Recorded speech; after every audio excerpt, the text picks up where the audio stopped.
Hi, Chase with MySwing Golf. Many golf instructors aren't familiar with 3D motion capture. It's often perceived as complex and intimidating, but it doesn't have to be.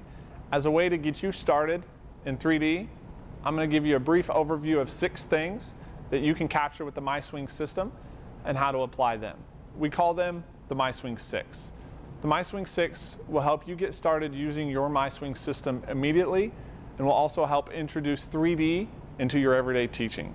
For more detailed information, please visit our MySwing 6 video series on myswing.com. Now, what are the MySwing 6?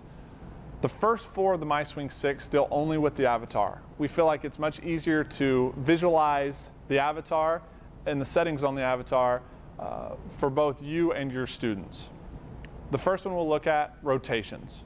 Rotations are measured in degrees, closed in relationship to the target, open in relationship to the target.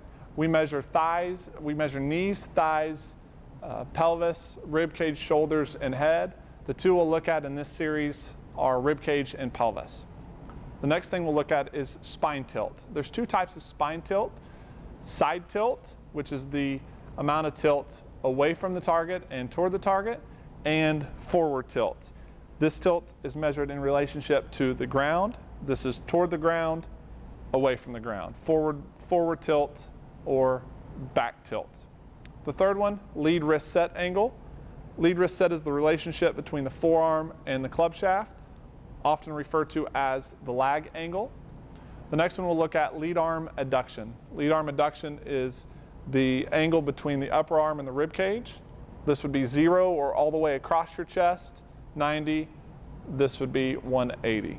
Those are the 4 settings that we give on the avatar. We also have plenty of graphs. For this series, we're going to look at 2 graphs. The first graph is the kinematic sequence.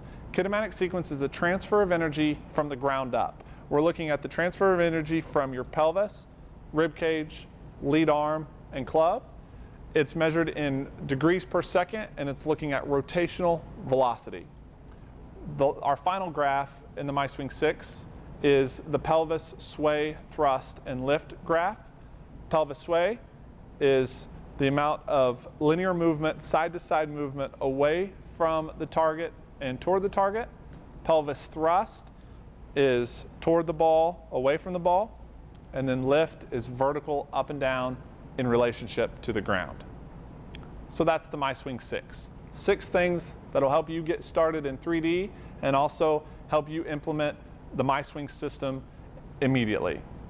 For more information, please visit our MySwing 6 video series on myswing.com.